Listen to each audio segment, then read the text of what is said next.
Across this lecture, we examine a central question. If we understand how people learn, does that automatically tell us how to teach? The short answer is no. Understanding learning from psychology, neuroscience, and education does not directly produce a method of teaching. Teaching is not the mechanical application of learning theory. It is something more complex, more contextual, and more deliberate. Today we explore three big ideas. Formal learning is different from everyday learning. It is abstract, mediated through language, and often disconnected from immediate reward.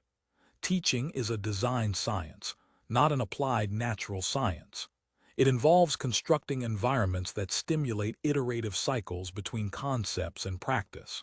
Digital technologies expand the design space, but do not automatically improve learning. Their value depends entirely on how they are integrated into a coherent pedagogical framework.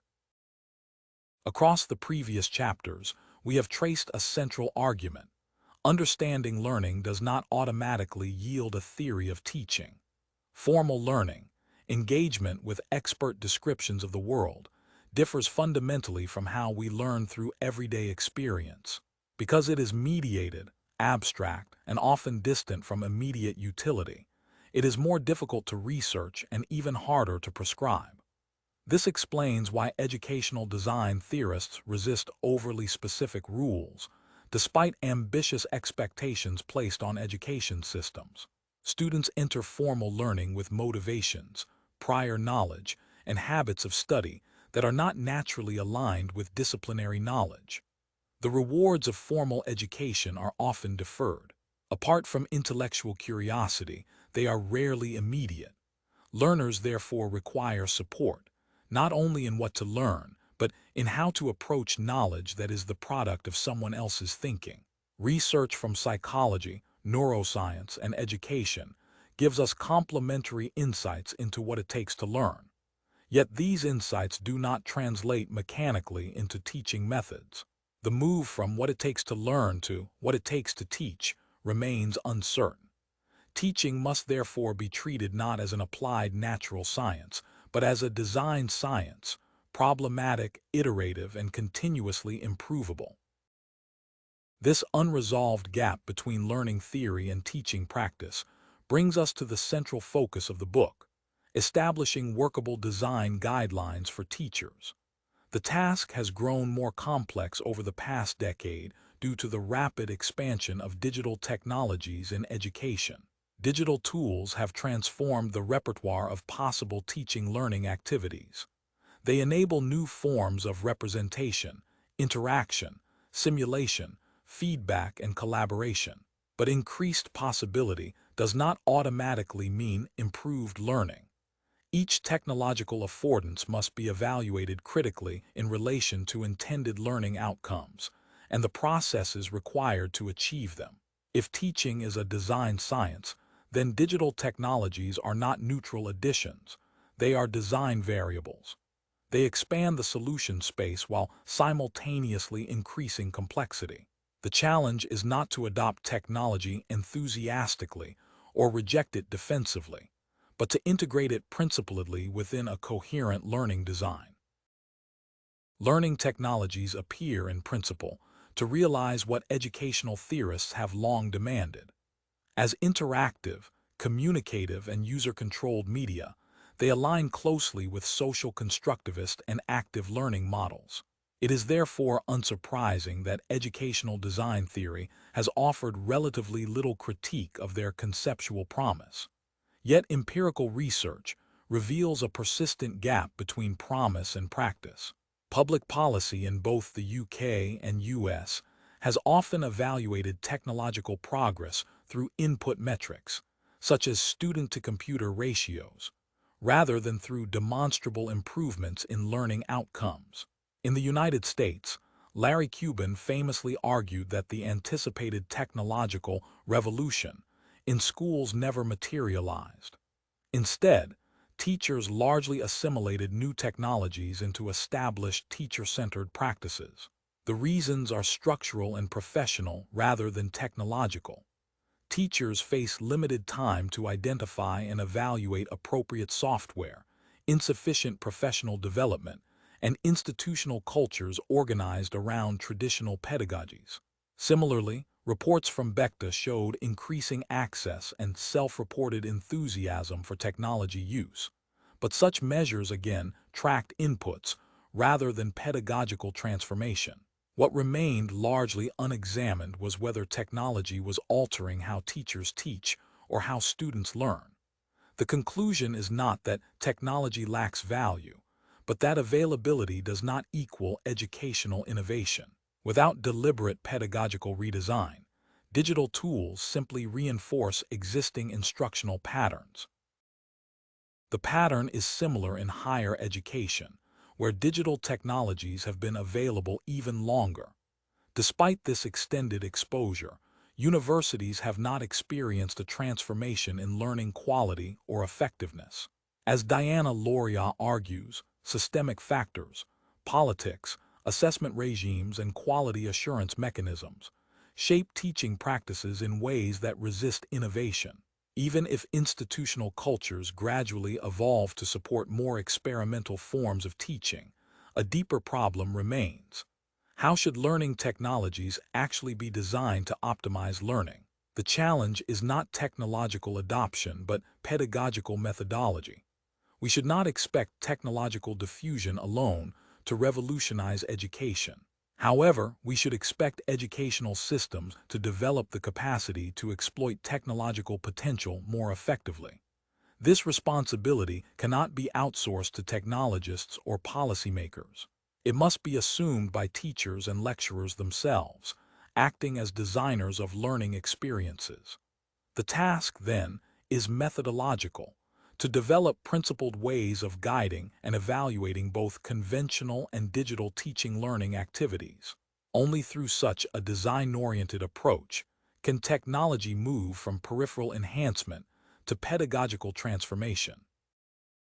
Figure 4.1 integrates 7 major accounts of learning: associative, cognitive, experiential, social constructivist, conceptual, constructionist, and collaborative, into a single cyclical representation. Rather than privileging one theory, the figure identifies what appear to be the irreducible components of learning and the iterative relations between them, especially when a teacher is involved. Table 4.2 then operationalizes this representation by showing where teachers can intervene. The value of the model lies not in theoretical synthesis for its own sake, but in its functional clarity. It reveals learning as a dynamic system of goals, actions, feedback, concepts, and social interaction, recursively connected. Crucially, this same structure can describe learning without a formal teacher. What neuroscientists call unsupervised learning, cognitive psychologists term developmental learning, and educationists describe as informal learning. The presence of a teacher does not create a different process. It introduces additional forms of guidance, alignment, and modulation within an already cyclical structure. The model therefore serves as a unifying analytic framework. It shows that learning is not reducible to stimulus response, cognition alone, or social participation alone. It is an iterative, multi-component process whose structure persists across contexts, whether formally taught or not. Table 6.1 applies the same cyclical model to 2 contrasting cases of learning without formal instruction: a baby learning to grasp an object and a social science student learning to apply a specialized concept in discussion. The contrast is deliberate. It demonstrates that the same structural process can describe sensory-motor development and abstract conceptual reasoning.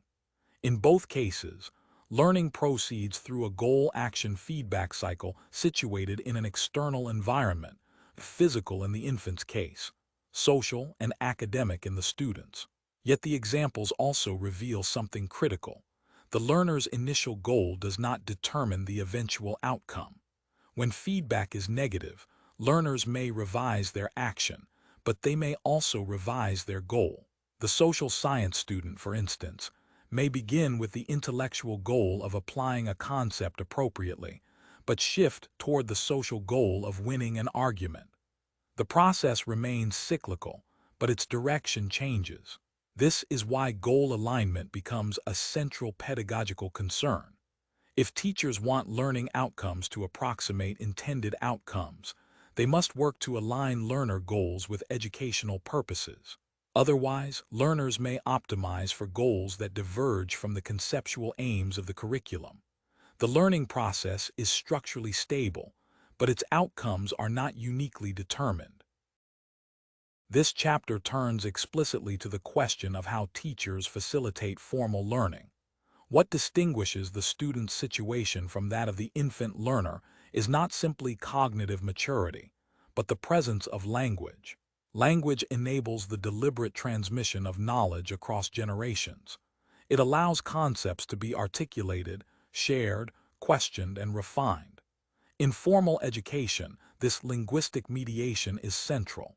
Figure 6.1 elaborates the earlier model of learning by representing the learner as engaged in two forms of interaction with the teaching-learning environment.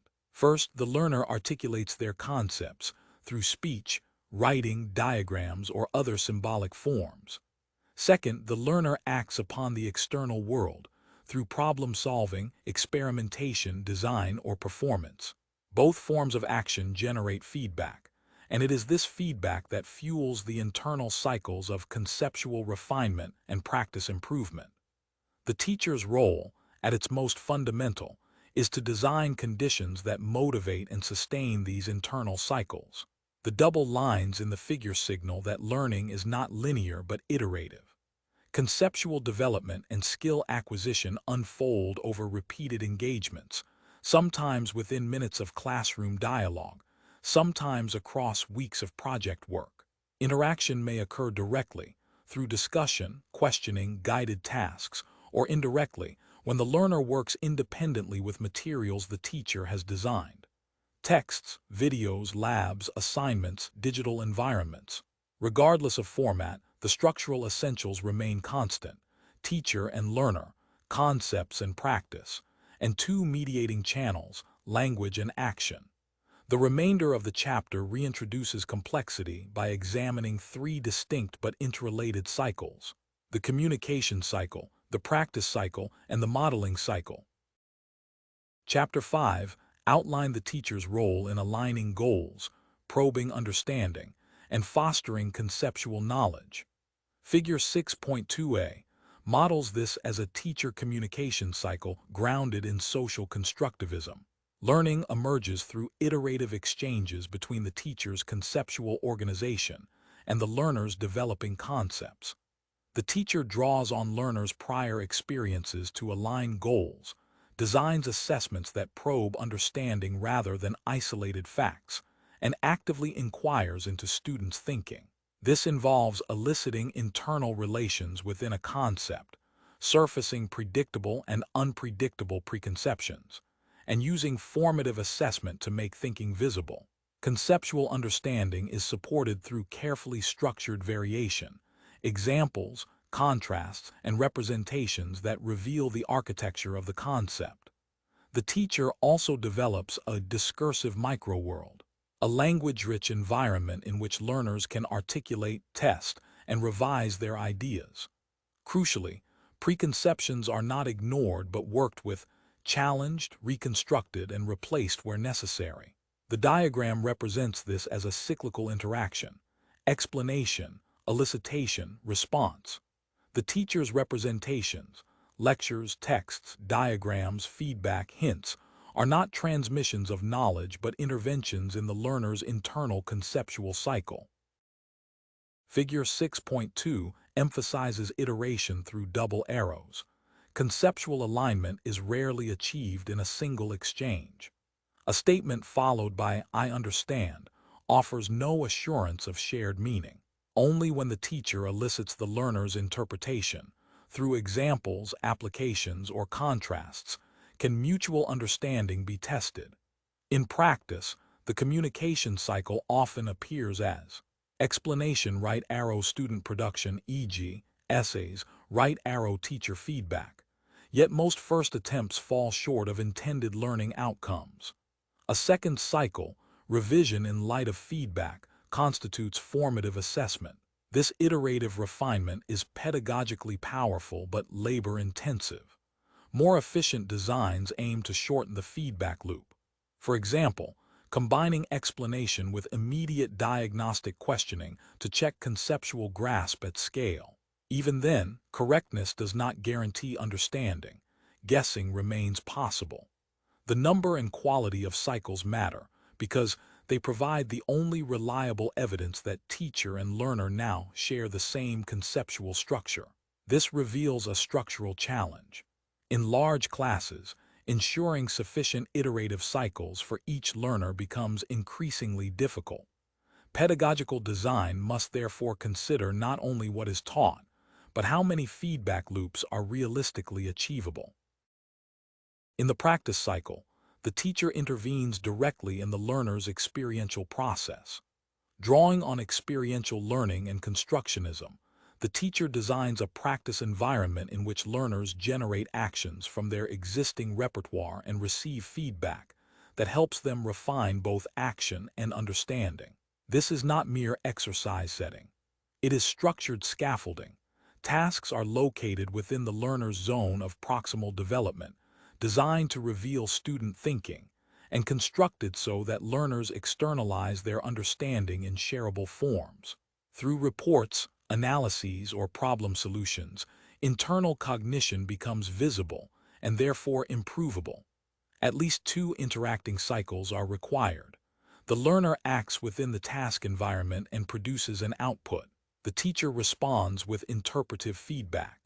In domains where the environment provides information but not evaluative feedback, such as analyzing one's own diet, teacher commentary is essential to confirm whether the learner's conceptual framing and interpretation are sound. Practice and communication therefore interlock. Intrinsic information from the task must be supplemented by extrinsic feedback from the teacher to consolidate learning. The modeling cycle shifts part of the feedback function from teacher to environment.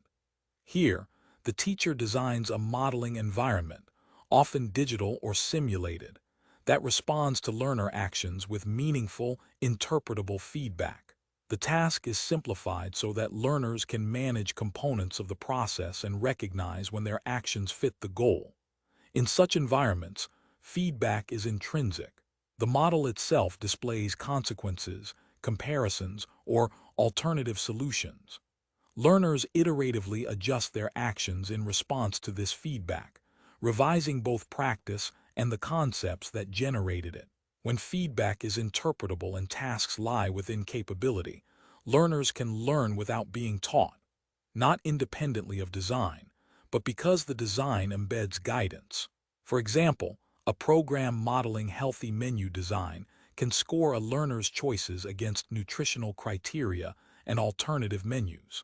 The learner refines selections through comparison. In non-quantifiable domains, model answers or alternative interpretations, such as translations or analyses of child behavior, serve as comparative standards. The modeling environment thus reduces reliance on teacher intervention, while increasing the learner's capacity for self-regulated improvement. A framework for formal learning must represent not only the teacher-learner relationship, but also the role of peers. Drawing on Lev Vygotsky, peer interaction is central to social constructivism. Learners elicit one another's concepts and make their thinking explicit through dialogue and shared activity. However, peers do not replace the teacher. They do not carry responsibility for introducing theory, modeling expert practice, or guaranteeing accurate and meaningful feedback. They may sometimes provide these, but they cannot be relied upon to do so systematically. Instead, each learner occupies a symmetrical role for the others, eliciting ideas, questioning interpretations, and responding to instantiations of those ideas in practice. Through critique, questioning, comparison, and alternative outputs, peers stimulate iterative cycles between concept and practice. In doing so, they help sustain metacognitive activity. When students make their thinking visible, through formative assessment, shared representations, peer grading, and structured discussion. They externalize cognition in ways that invite scrutiny and refinement. Thus, peer communication and peer modeling cycles complement teacher-learner interaction. As learners exchange conceptual explanations and practical outputs, these cycles repeat, either toward negotiated understanding or toward productive disagreement that generates new questions for the teacher. Learning progresses not simply through transmission, but through socially mediated iteration. The conversational framework, developed by Diana Lauria, 2002, was originally intended to challenge uncritical uses of educational technology. Inspired by Gordon Pask's conversation theory, it translates a wide body of learning research into a model for formal education. What is striking is its continuity with earlier thinkers such as John Dewey, Jean Piaget, and Lev Vygotsky. Despite massive technological and cultural shifts, the fundamentals of learning remain stable. It is iterative, integrates theory and practice, and depends on dialogue between teachers and learners. What changes is not what it takes to learn, but how we motivate and enable it. The framework attempts a parsimonious but comprehensive representation of formal learning. It integrates conceptual and experiential learning, social constructivism, constructionism, and collaborative learning into a single static model. Its complexity reflects the irreducible demands of formal education.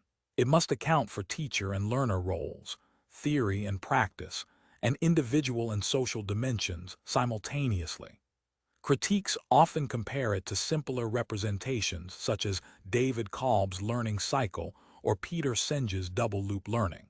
While compatible, those models abstract away crucial pedagogical relations, particularly the iterative interplay between teaching method and learning activity. That interplay is precisely where the design power of digital technologies resides. Alternative frameworks, such as those proposed by Grain Knoll or Noel Entwistle and Colin Smith, offer valuable perspectives, but do not explicitly model this dynamic relationship.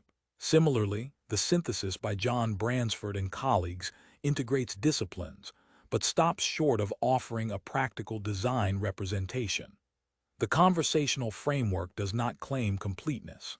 Rather, it provides a usable conceptual tool, a way of operationalizing major learning theories for the purposes of designing teaching in a digitally mediated environment. Figure 6.3 represents how teachers and peers actively drive the learner's internal learning cycle. The internal cycle, where concepts and practice are generated and modulated, does not operate in isolation. It is continually energized by structured interactions in the external learning environment. The teacher communication cycle, TCC, enables learners to refine their concepts by giving them access to the teacher's conceptual understanding. Through explanation and dialogue, the teacher exposes the learner to disciplinary ways of thinking. At the same time, extrinsic feedback from the teacher motivates learners to articulate their own concepts and practices, posing questions, offering interpretations, and testing their understanding. The teacher practice cycle, TPC, operates at the level of action. Learners generate practice, solving problems, performing tasks, and receive extrinsic feedback from the teacher. This feedback motivates them to revise and refine their practice.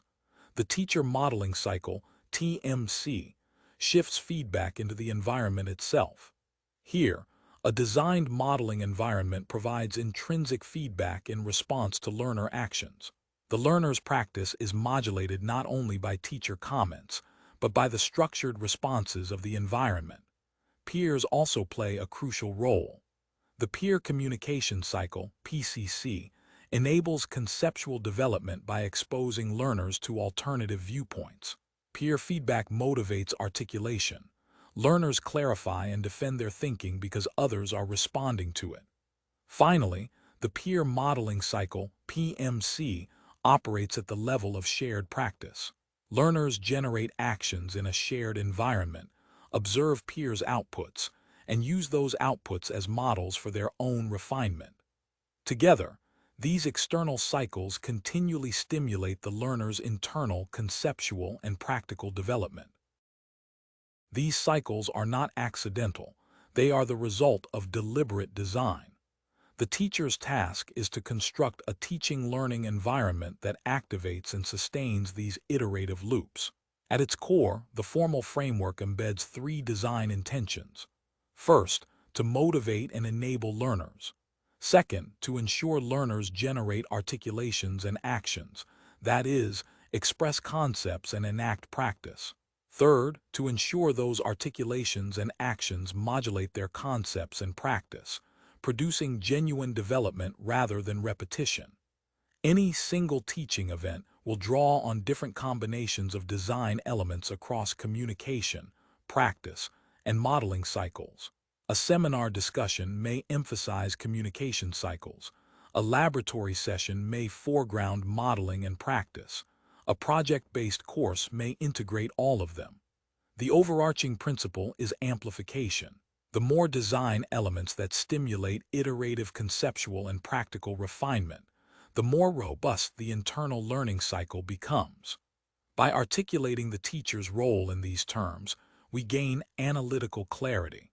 We can now ask, in a principled way, how technologies might support communication, practice, modeling, feedback, and iteration, rather than merely adding digital tools to existing routines. The framework characterizes formal learning, from the learner's perspective, as a structured mix of activities that drive the development of more coherent conceptual structures and more skillful practice. For the teacher as designer, it explains why one learning design may be pedagogically superior to another, not because of the technology used, but because of how well it combines activities and motivates iterative cycles between concept and practice. To sustain these cycles, several distinct design elements are required. Learners need access to the teacher's concepts, opportunities to articulate their own understanding, and extrinsic feedback on those articulations. They also require practice environments that enable action, modeling environments that respond to action with intrinsic feedback, and structured access to peers' ideas and outputs. No single technology provides all these elements. Effective design depends on orchestrating them. The framework therefore shifts attention from tools to functions. What forms of articulation, feedback, modeling, and peer exchange are made possible? The quality of a learning design lies in how fully and iteratively it supports these elements. The framework distinguishes four main forms of individual learning: acquisition, inquiry, practice, and production. These correspond to different ways the learner engages with concepts and action. Acquisition involves encountering explanations or demonstrations of the teacher's concepts. The learner modulates internal understanding, but does not yet generate articulation or action. Inquiry shifts control toward the learner. Here, learners investigate resources, compare ideas, analyze data, and reorganize their conceptual structure through guided exploration, learning by finding out. Practice requires learners to use developing concepts to achieve goals. Action generates feedback, which leads to revision of either practice or understanding. The teacher supports this through modeling environments that provide meaningful intrinsic feedback.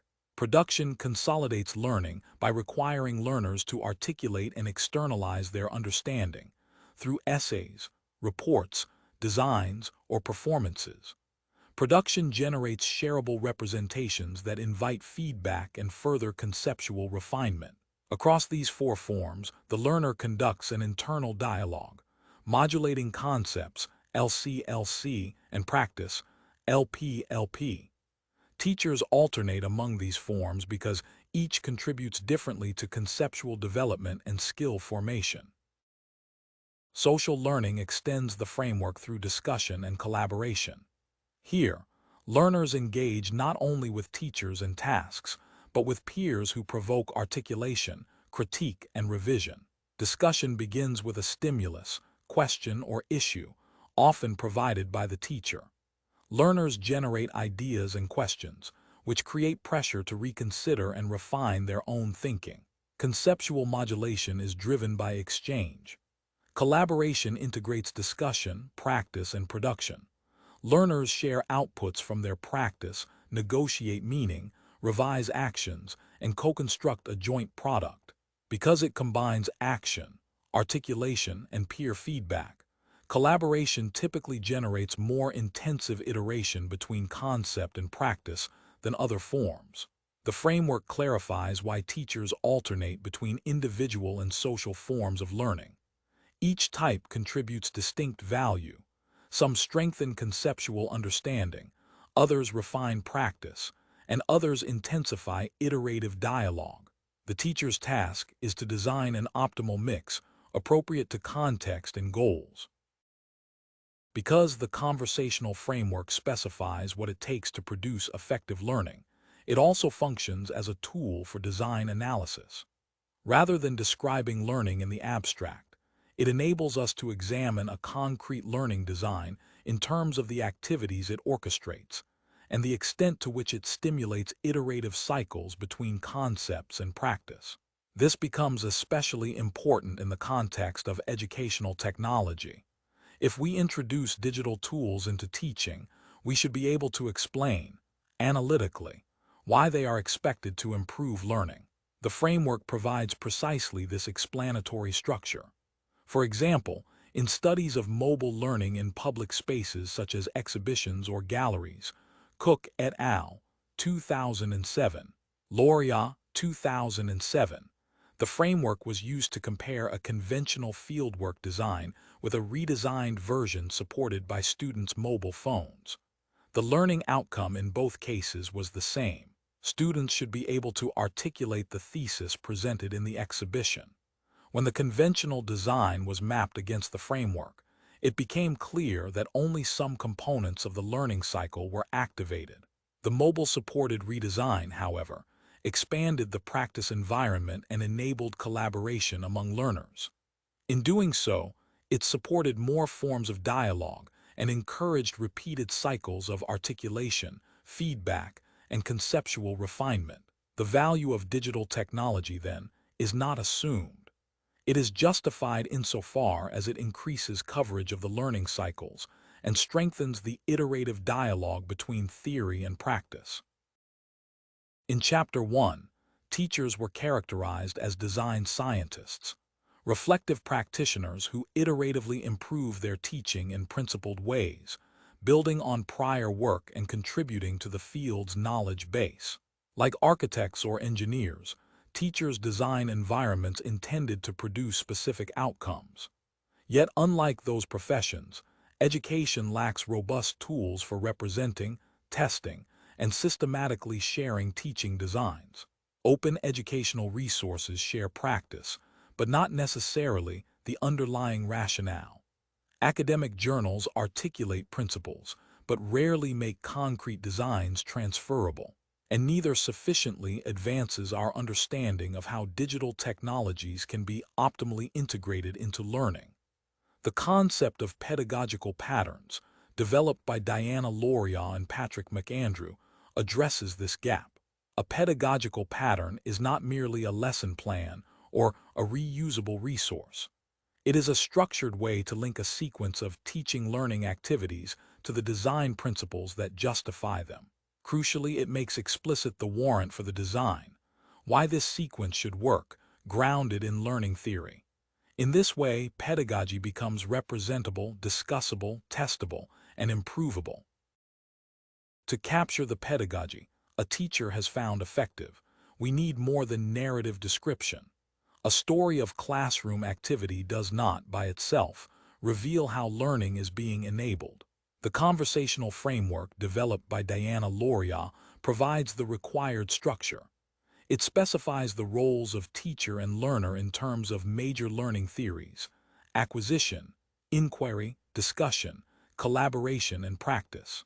Within this framework, teaching learning activities can be mapped onto distinct learning cycles.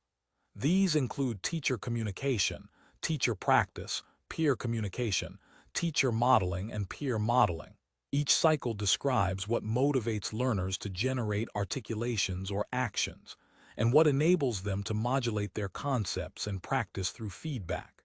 This mapping is powerful. It allows a pedagogical pattern not only to describe what happens, but to explain how it works theoretically. A sequence of activities can thus be evaluated against design criteria. Does it motivate learner production? Does it provide meaningful feedback? Does it enable conceptual modulation? In this way, pedagogical patterns become more than reusable designs. They become theory-informed, analyzable contributions to the knowledge base of teaching.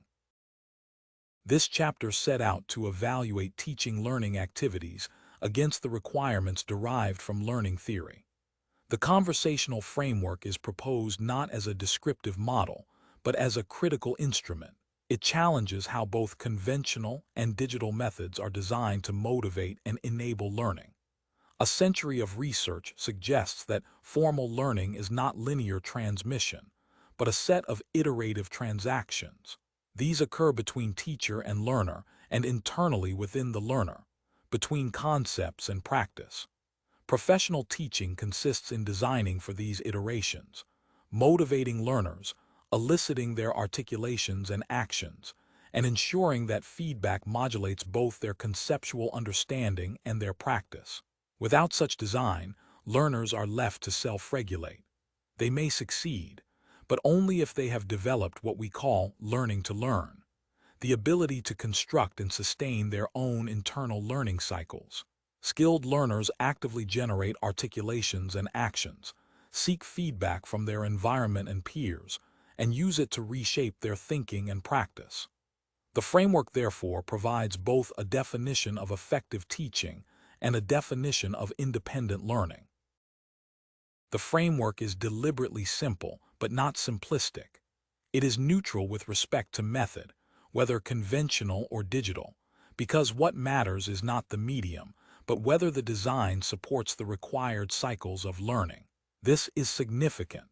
Despite the long presence of digital technologies in education, much of the literature still separates conventional and digital approaches into distinct categories. Yet most teachers now operate in blended environments. The conceptual divide in the literature does not reflect actual practice. The conversational framework integrates both by distinguishing vertical and horizontal cycles. The vertical cycle represents what learning theory claims happens within the learner's mind, the iterative relationship between concept and practice. The horizontal cycles represent the activities prescribed by educational design principles: communication, modeling, feedback, and collaboration among teachers and peers. The teacher also operates a vertical cycle, continuously generating and modulating the teaching-learning environment. On this basis, the next chapters analyze learning through acquisition, inquiry, discussion, practice, collaboration, and production. In each case, research is used to interrogate both conventional and digital methods, with the aim of developing pedagogical patterns that genuinely optimize learning.